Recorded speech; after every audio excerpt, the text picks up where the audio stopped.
When McDonald's University is a real thing, that means that the industry is saying we want to educate people our own way. So hey everybody, this is BJ. And I'm Zach. And this is another episode of the Unnamed Podcast. But we're coming to you a little bit different today because we are in Kinston at the Holly Jolly show at the Kinston Community Center.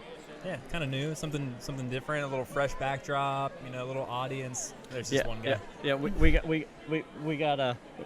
need a fan club standing out front so you can see it. We need to send out a tweet. Everybody who likes us, come. There's gonna be nobody to show up.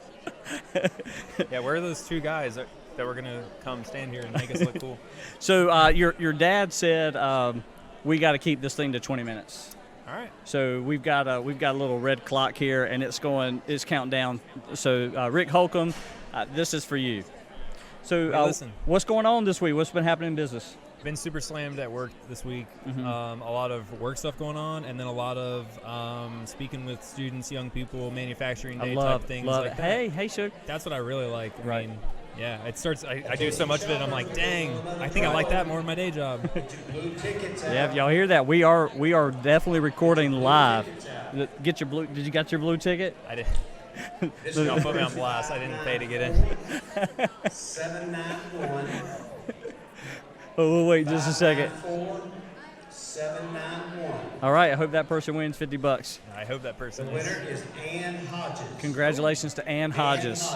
You're worldwide famous now. Yeah, Ann Hodges, your name is known around the world. Congratulations, you're a winner. So, but I love investing in young people because when I look back, I've been, and you've been with me, I've been doing the BJMurphy360.com, and I went back and I did a video the other day in my car where I just came from that manufacturing day and I had all the 800 or 900 students, and I was around them a lot. And now I just had this moment of just need to get this off my chest. And so I did a quick video in my car about college and high school. And then when I was sharing the video, I went back and looked at BJ Murphy 360 on the .com, some of the podcasts. 90% of my podcasts have either been with or about young people, and I just didn't realize that until the other day. It was kind of cool. Yeah, that's awesome. That's awesome. Yeah, you do a really good job of bringing them into your guys' place and kind of running them through what you're doing. I mean, that's super cool. Trying to do the same thing. Yeah, absolutely. So, and since you're in industrial 3D printing, I just imagine that kids just eat that up, man. Yeah, they think it's pretty cool. I mean, yeah, they're like, oh my gosh, you just put parts into a thing and you can make whatever you want. And they play with, some of the trinket parts, stuff like that, and they get real jacked and excited. Some of the thing, the question I get asked a lot is like, what do I go to college for if I want to do what you do? And right. My answer to them is, don't. You don't have to go to college. Yeah, you don't have to do it. But are there 3D, commercial 3D industrial printing courses around? There's a couple. I mean, there's some programs you can get into. There's I think MIT does a little. They have like a little program. That's nowhere nearby here though, right? It's an online. Oh, okay, thing. I got you. So they do a pretty cool job, I think. There's some other ones. I think University of Louisville offers like a one-day class in metals, which is kind of really cool. Those are at least very direct at what you're trying to get into, though. Well, we found the same thing. I mean, one of the reasons why the students love coming to visit us at Neuse and Magic Media is because they see all this cool technology and they want to be a part of it. You got a soundboard, you got a headset, you got these cool mics. There's like a podcast kind of feel, a cool vibe. Yep. And we're engaged in a lot of the high school related activities, and so a lot of them are really kind of used to what we're doing, and so they want to be a part of it. Mm-hmm. But what I have found when it comes to actual live streaming technologies, the software we're using, the how we're going to Facebook and Vimeo and YouTube, those kind of things, they don't necessarily understand all the technical aspects of it. And so when it comes to me going, hey, I got this project I need some help with, I kind of just, who am I going to hire? Who's going to help me with it? Right. So we've actually partnered with, our Magic Media team has partnered with our local college, Lenoir Community College, to help develop live stream course that we're hoping is going to launch in the next probably 5 or 6 months. Right. And so we're trying our part, but the truth is, Zach, it's kind of selfish in that we need the help, but at the same time, we're giving more than we're ever going to receive because the market is going to win. The churches, the nonprofits, the other businesses, probably competitors will win. Yeah. And I'm like, that's okay. Cool. Yeah. I really am cool with that. Absolutely. Because I really believe that there's so much in your industry and in mine, there's so much that hasn't even been tapped yet, that the idea that we could play a small part in it getting that ball rolling in our backyard, I think is a really cool spot to be in. Yeah, for sure. I think like the way things are changing so quickly with the way like social media as a B2B, being in the B2B space is just a whole new thing. I think a lot of people kind of struggle with the fact that they think like, what are you going to go to college to get a degree in social media? Like, they're going to be teaching you stuff that's not even, it was already approved to be a part of that course before it even started, and they're probably teaching you, I mean, other than the basics, but I think any person, if you put in a lot of the time, you can learn a lot of the basics just by, practicing. Yeah, so that was part of our internship last summer, and we're going to rethink, I mean, we're into November, getting close to December of 2019. We're going to rethink how we do our internship next summer, not because we did anything wrong, but because we did a lot of things right, and we want to improve upon it. But one of the reasons why we started is because we found that a lot of young people understand the selfies and Snapchat and things like that, but they don't really understand how to speak like the Country Squire Winery, like Lines Industries for the Blind, or the Kinston Community Center, or Neuse, or Additive America. And so when you start thinking about how does this platform, how do I communicate to potential buyers, potential customers, potential partners, it's just not the same as hashtag DED because I'm dead. It's just different. Yeah. There's definitely a spot there, and I think that's where a lot of I think older entrepreneurs and business people, if they are more accepting of like the social and this and that it is the way to go, like kind of like what you're doing. You kind of are like that. You have experience with things the traditional way. You know that things are going down a certain path, and you're finding people with raw talent in that thing and guiding them along their path and kind of showing them the ways to do it in a productive or with intent kind of method. And absolutely, that's crucial. Like, but you actually are a social media practitioner. So if I wanted to get into social media, I could go pay school for 4 years and be in debt for like $80K. Right. And I'm going to come out, and then all that degree gets me is like an interview with you. And then you're still going to teach me how to actually do it your way. What is interesting, and I haven't read a lot about this, but I have seen enough in the market and headlines that things like when McDonald's University is a real thing, that means that the industry is saying we want to educate people our own way. And that's one of the things I love about the community college system. At least, I don't know about other states, but in North Carolina, we've got a fantastic system that is really about, hey, Christopher, is really about the good to see you, sir. How are you? No, yeah, but we're good. We're at the Holly Jolly, so we're good. That the community college system is really about the backyard, and when my point in my video the other day, maybe I'll link it up or I'll do something so that I comments or something. What was that? Students and parents, they put too much pressure on themselves to go to 4-year. And I'm like, BJ went to a 4-year, and I'm better because I did it. But my first year was at the community college, which was the best educational decision I made. But there are plenty of people who could get just a vocational tech kind of certificate and start a career in welding. Absolutely. And end up within 5 to 10 years making 60, 70, 80 grand a year, which is significant income in today's society. Absolutely, especially depending on where you live. And that's kind of some of the thing that when I'm talking to the kids that come into our place is, they're generally asking like, how do I get into what you're doing? And it's like, well, the common question, what do I take in school? What major do I do to do what you do? And it's like, well, to be honest, I really think unless I tell kids, what do you want to do? Like, what actually makes you happy? Right. Don't worry about money. Just what makes. I mean, there's guys my age that had good jobs that quit them because they get paid more money to open packs of Pokemon cards on YouTube. Wow. Who's laughing? Wow. The guy opening Pokemon cards because he has a super niche following and that's what he does? Right. Or all of his friends that probably call it the same money, but they got to go show up somewhere and this and Right. that. Like, how do you get a degree and I open Pokemon cards on YouTube and people watch that? Now, a lot of old people will be like, but that's not sustainable and blah, blah, blah, blah, blah. Okay, it's continuing to happen. Right. So, there's just a lot of ways to be successful. Well, and I agree with you. It really is more about absolutely just being happy. So Free. look, this week I made a post about this, I think yesterday.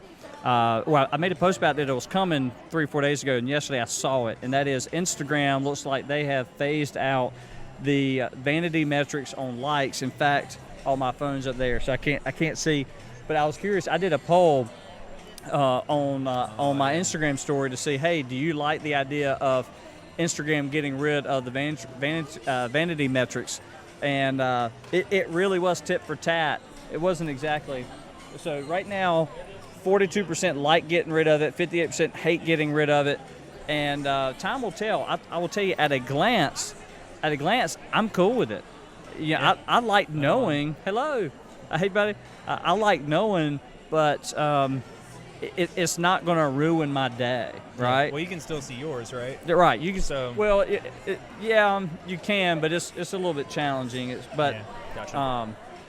You can kind of click on it and look at others and flip through. But Right on. look, but the reality is, it doesn't. Here's the punchline. If that is the reason you're posting, then you don't even need to be on the platform. You're probably devastated today. Right. So my point is, I post stuff all the time. I could care less about the number of likes or the hearts it gets. Yeah. I do want engagement because I want to make sure that it's good content, but I might adjust putting this or that because I know this may have a better, like I know like a picture of a puppy is going to do better than a picture of me, right? Now I get that, but I'm not going to necessarily tailor all of my message because of the vanity metrics. Yep. The message is the message. Yep. I struggle with that some on LinkedIn because as they change their algorithm, I mean, I look every now and then and I'm like, man, video only gets me like X amount of views where it used to give me like 3X views, and then I'll post like a graphic with no text or something, and then that goes crazy, and I'm like, but I got to remember that me posting the video, even though it gets lower vanity metrics, is actually me making a bigger impact and a tighter connection with the people that are watching the video. So, right, it plays into my mindset even too. Right. I'm like, I feel like I got to keep up sometimes with the metrics, but yeah, it's an interesting way to look at things, I guess. Yeah. So what else is happening? Because I mean, I've dealt with some HR issues here lately. You've actually hired your first employee, or is this kind of a contractor? How did you do that? So we did contract on the way that we started out. Right. So we're looking to grow our sales, obviously. So we started there. We're doing a fantastic. Well, I feel like we're doing a fantastic job on marketing, and we're getting lots of leads into the funnel. But I just do not have time to do all of that, chase down leads, actually run the printer and things like that. So that's kind of what we've done. We've kind of gone the contractor route initially, and they're commission-based type deals. Mm-hmm. And, you eat, we eat, we're all fat and happy. Yeah, no, I when we started Management Media, it was just me, and it was a year and a half in before we started Neuse. But when we started Neuse, I realized that I could not, there was no physical way I could do this by myself. That I was doing too much, but I was right. At least I felt like I was right, and so I did hire my first employee, Aletha, who's with us. But also the way we built our news model, the correspondent model, was having a lot of correspondents, photojournalists, videographers, people that wanted to earn an extra $300, $400, $500, $600, $700 a month. Yep. And then that way I could put out more content without as much overhead, and had a little bit more flexibility on how many news stories or content, how much content you could put out one day. Yeah, absolutely. So it helped us, and I still think that model, we're still working on the model. I will tell you a challenge that we had here recently is I looked at our labor costs on this news, not because I was concerned that we had too much labor costs, but I was concerned, what I noticed was that we needed to grow our gross revenue in relation to the employee labor costs we do have. And so that first year I looked at as Neuse being a project. This year I'm looking at it, okay, how do we transition from a project to a business, like a legit business?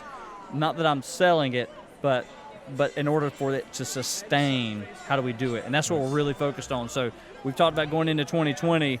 I'm already zeroing in that's what we got to focus on. Yeah, you got your plan in place, and that's going to make your holidays a lot more enjoyable. Because a lot of people get to Christmas, and then they wake up the next day and they're like, oh, I got a whole week and I got to get this together. Right. And I've done that. So yeah, you're doing well on that. I like that. All right. Well, I know we got to visit with some vendors ourselves. I have not gotten up and gone around as much anyway. And your dad said 20 minutes, and right now we're at a little around 15 or so. All right. So, Rick Holcomb, there you go, this is for you, brother. Is there any final thought you want to add? No, I mean, I'm with you. I'm ready to walk around here and kind of check out some of the local vendors and stuff. And right. Here's another Rick Holcomb one. He goes, "You're so busy, but you go and do that podcast every week." And I'm like, he's totally right. But I know that I have to make time to continue doing the things that I know got me as far as I've gotten, so that I can continue to keep moving. And so as much as some of it is don't forget what got you there. Right. And some of that is on the social media stuff, but it's also in putting time in with people in your community. Right. I'm not 3D printing legs or arms or anything for the folks here today, but it's building relationships in your community. There's talking about being about your community on social media, and then there's actually being there and doing it and putting in the time. So like you were doing with the Christmas tree here recently. Yeah, so helping put up the Christmas tree in the town, community Christmas tree. It wasn't just a Christmas tree. It was I don't have any Christmas decorations up at my house, but I've been putting up Christmas decorations. My wife is finished. She's all done. She's done. Well, she can bring some of that Christmas cheer on over to our place, and bring it on. Right. But I will tell you that just like what your dad said is right. You are so busy that you're probably too busy to do something like this, but you're also right, in my opinion, this is a long game approach. Mm-hmm. The idea of this podcast and this videos is not about today. It's not about making a sale today. It's about building relationships and getting involved in the community and connecting with other folks out there in social media world. And maybe there's something of value you bring to them that they can help you in return, or maybe not. That is not the it's finish. So great. Right. Yeah.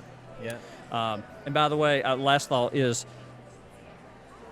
I also made a video this week because when I connect with people on LinkedIn, and then the first thing they send to me is a sales pitch inbox, and so I created a video on LinkedIn that was, hey, if you're in B2B sales and that is the first video you send me, that is the first message you send me is, hey BJ, thanks for connecting. Check out my product. I might be able to help you.